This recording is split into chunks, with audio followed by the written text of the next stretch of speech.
Well, it's the end of the year. We're nearing the end of the year, and I'm going to make a video about my New Year's resolutions. I did make a video last week where I talked about how the brain evolves during our lives, some of the psychological inputs or background to how we react to activities, including the decision on a New Year's resolution. So, the first thing I would say is that there's nothing special about the new year. Apparently, the ancient Babylonians had New Year's resolutions, which were more like a commitment, and other people throughout history have also done so. But the new year, I think for the Babylonians was March, for the Romans was March 15th, for the Iranians, for Nowruz is around March sometime. I think Chinese New Year falls somewhere between January and February. So there's nothing special about this time of year. And even insofar as making a New Year's resolution, not every culture does this, although many do, but you can nudge yourself to get active anytime you want. It doesn't have to be around New Year. And the thing about the New Year's resolution, in my view, is that it's not sort of a goal. It's not a goal setting thing. It's not, I'm going to make $1 million. I'm going to get the body of a Greek god. I'm going to reach, C1 in my Spanish. Those are not commitments to actions. Those are simply goals. You may or may not achieve those goals. Those things are outside of your control. The New Year's resolution, in my mind, would be, I'm going to go to the gym 3 times a week. So you either do that or you don't do that. I'm going to be active in language learning. For example, I can go to LingQ, like as I did with Turkish. I want to increase my known words total 6 months prior to going to Turkey. I want to increase my known words total from 8,000 to 15,000. I know I can do that on the system. So that was an action that I could control. I want to read so many words. I want to listen to so many hours of whatever language I'm learning. It's actions that you can control that should be basically what you are committing to do with your New Year's resolution. I'll show you this lengthy dictionary definition of resolution. There's all kinds of meanings of the word resolution. I prefer the word commitment. And I gather that throughout history, whether in ancient Babylon or in Middle Ages in Europe, these were more like pledges to the church, pledges to people, commitments, rather than sort of some vague goal of what you hope to achieve, which is not, to my mind, what a New Year's resolution is, and probably to most people.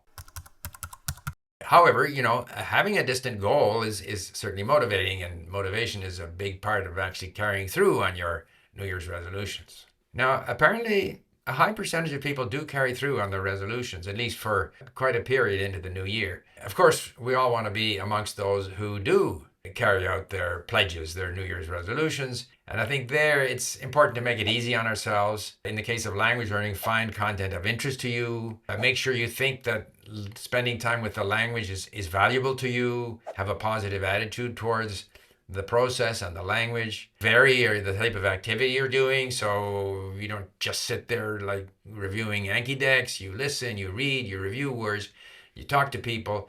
The greater the variety of activity, the easier it is to stay with the language. Remembering that the essential elements of language learning are your attitude towards the language, towards the process, and the amount of time you spend. So in order to make sure that your commitment is fulfilled, try to make it easy on yourself.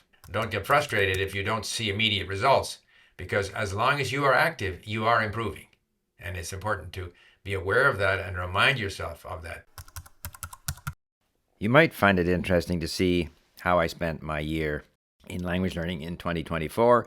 We have this year in review feature at LingQ, and it shows that Turkish was my main area of concentration, not surprising, as I was preparing to go to Turkey. But I did also spend a fair amount of time on Arabic and Persian, and dabbled in a few other languages. Arabic was the number one language that I listened to, at least according to my LingQ statistics, but of course this doesn't reflect the fact that I did most of my listening, or at least not necessarily most, but a lot of my listening on an app like Storytel, which is not reflected in the statistics at LingQ because I'm not able to download the MP3 file to convert it into a text or to get at any kind of a digital text that I could read. On the other hand, when it comes to reading, Turkish was my main area of concentration, more than double my Arabic and a lot more than my Persian. And I was active for, 366 days. Baha, which is a course put together by my Turkish tutor, which is very interesting, was my favorite course in Turkish or in any language of the material that I did on LingQ.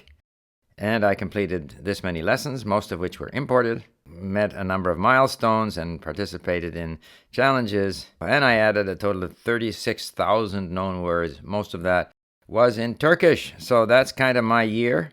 And now I'm looking forward to the coming year, which reminds me, we are hosting a special sale until January 19th, 50% off to power your language learning in the new year. Check it out.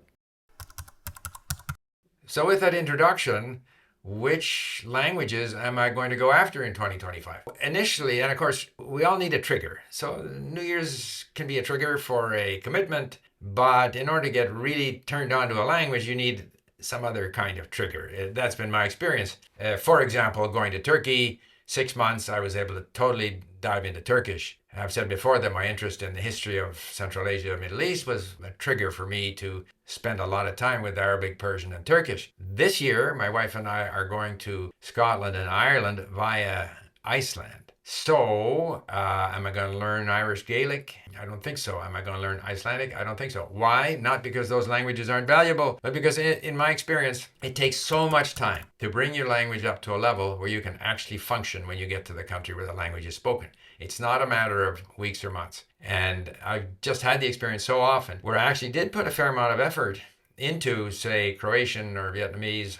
And I found that when I was in the country, I wasn't able to do as much as I had hoped. So I'm kind of reluctant to do that again. So it's unlikely that I will spend any time, maybe just a quick cursory look on Irish Gaelic or Icelandic. Now, I had mentioned that we are getting both Irish Gaelic and Punjabi at Link. So I said, maybe I'll learn Punjabi because there's a lot of Punjabi speakers here in Vancouver. We have Punjabi television and radio and so forth. And very often you come across people in stores and shops and taxi drivers who are Punjabi speakers. But there again, I'm kind of less keen on that now because from my experience, again, it takes a long time to get to a level where you can have a meaningful conversation. I can learn enough very quickly to say hello, how are you, and count to 10 in Punjabi. And maybe I'll do that just for fun, but that's not meaningful to me. So then I kind of have slid back to my previous position. So my commitment is to stay active. I will definitely stay active, but I think I want to go back to the languages that I have never achieved the level that I want to in. And the leading candidate to get to B2 is Persian.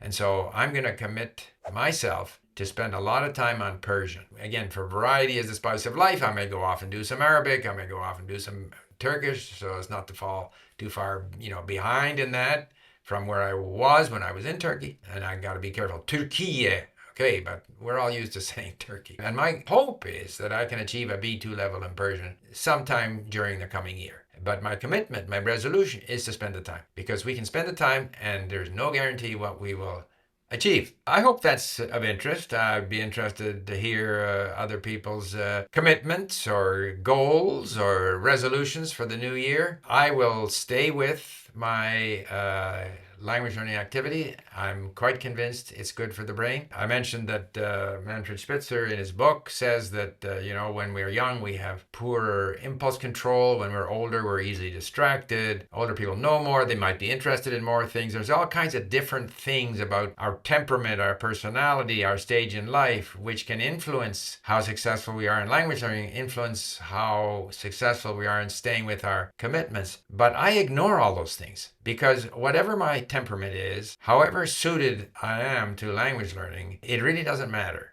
People say, oh, you're talented, or someone else is not talented, or whatever. It doesn't matter. I know that if I put in the time, I will improve. And everyone who puts in the time and is interested in learning will improve. So whatever other theoretical advantages or disadvantages, optimist, pessimist, outgoing, not outgoing, none of that really matters. None of that affects input activities, which is the core of language learning. So while it's interesting to look at those things, and I thought it was very interesting to read his book, and sometimes it maybe helps explain certain things, but basically it's simple. Commit to being active, staying busy in the language. If you're on Link, get those reading statistics, those listening statistics. Keep going. Even if you don't feel you're making progress, you are. And with that, I wish everyone a happy new year, all the best for the coming year, and I'd be interested in hearing what your goals and commitments are with regard to language learning for 2025. Thank you. Bye.